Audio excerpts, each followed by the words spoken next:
Okay, what's up, folks? Today is Thursday, June 22nd, 2017. Rich Van Tassel giving you our NBA draft preview. I was kind of up in the air whether or not I wanted to even do the draft preview because at this point, who knows what's going to go down.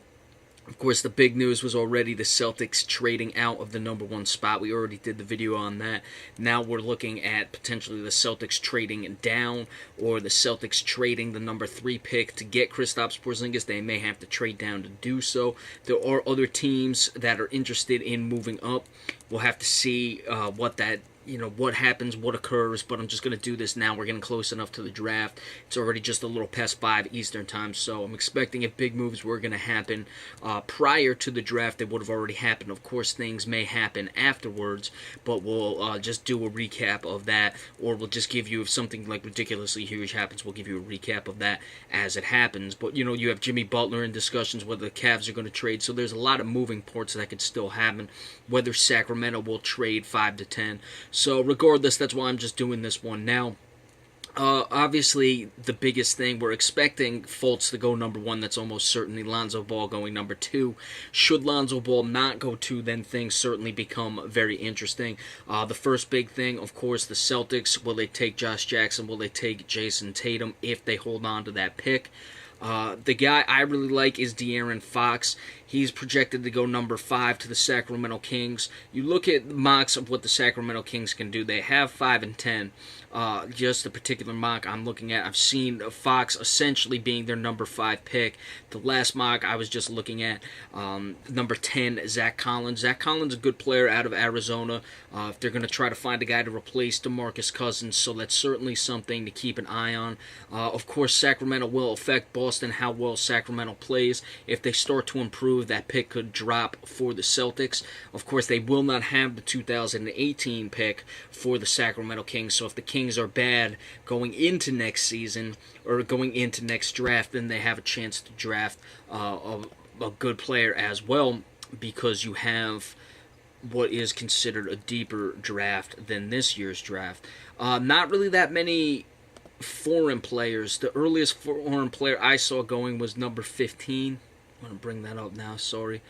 Just the computer doesn't always want to cooperate. That is Frank Nitlinga. He's a point guard from France. I saw that the Knicks may be interested in taking him at number 7, but here he's number 15, so he would be probably the first one to go off the draft. It has the Knicks taking Malik Monk. I think Malik Monk is a quality player. I think those two guys, De'Aaron Fox and Malik Monk from Kentucky, are guys that you're sleeping on, and you're doing so at your own risk. I think they can be very good players. Certainly, I believe the Knicks would be happy taking Malik Monk. Do they need a point guard, though? I was seeing the profile on Frank Nitlinga, assuming I'm pronouncing Frank Nitilinkina. Nitilinkina, I believe is how you would pronounce that. So that's certainly something to keep an eye on.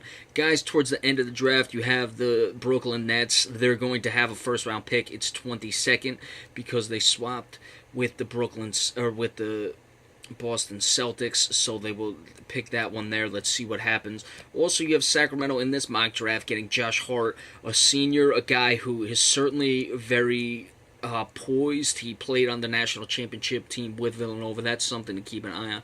Not really seeing anyone jumping off the mark in the second round. Dylan Brooks, he's a second-round projected pick. He had a pretty good career at Oregon, but as far as late picks in the first round, you got to keep an eye on what the Brooklyn Nets do, considering they are still trying to get things back together, and they actually have a first-round pick. A new boy. Some of these guys' names I can't pronounce. Projected to go to Toronto. Just again in this mock draft, that's something to keep an eye on what the Raptors do, because they may move Kyle Lowry. Tyler Lydon, decent career at Syracuse. And again, I'm just looking at these ones because Oklahoma City clearly needs help. He is projected to go to Oklahoma City. So you want to keep an eye on that one as well. As we just discussed, the Nitlinga, potentially 15 to Portland. They have 15 and 20. I'm surprised Portland is not trying to make a move to try to move up, because they have some talented players. They may lose McCallum at some point, but you have C.J. McCollum. I said McCallum, it's McCollum, and you also have Damian Lillard. So keep an eye on that. Will they try to move up to certainly expand to their roster and maybe make a run? Portland was a team that was very disappointing last year. I think if you're going to look at a team that's sort of out there that could potentially start to give the Golden State Warriors a run for their money, it would be the Portland Trailblazers, because they do have a Damian Lillard, they do have a CJ McCollum, of course Evan Turner as well. So Myers Leonard has not really come into it, but you'd have to see what would happen moving forward with that team should they be able to trade up and get some good players. Again, this really isn't all that in depth. There's a lot of things going on that we don't know what's going to happen. Like we said, you're expecting Fultz to go 1. You're expecting Ball to go 2. If Ball doesn't go number 2, things could get interesting. What are the Celtics going to do at 3? Can Sacramento really improve with those 5 and 10 picks? Jonathan Isaac, a guy to keep an eye on here. He's projected to go 6 to Orlando. Certainly there's been some discussions that the Celtics may look for him. Frankly, at 6'11", I think you may have to look at it that way as far as just what I'm looking at with the Celtics. I didn't want him to trade the pick in the first place.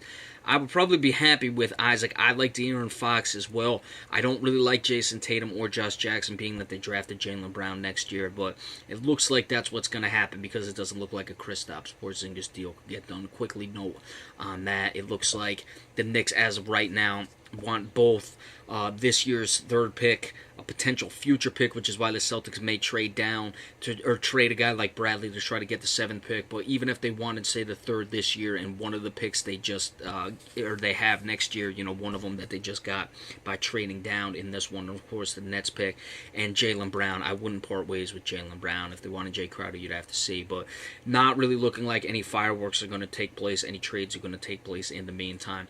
So we'll give you recap of the draft. If something huge happens between now and then, this video will probably be uploaded right around 5:30 Eastern time.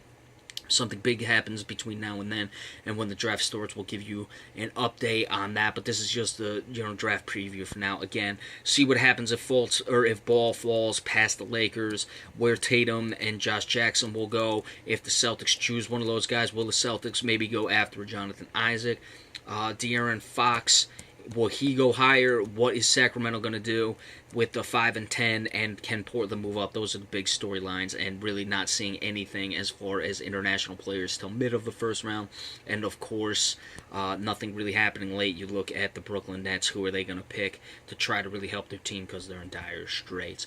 All right, so be sure to stay tuned. Getting a little tongue-tied there. We'll keep you posted as things happen throughout the day. Thank you all so much, and remember, we appreciate all subscriptions.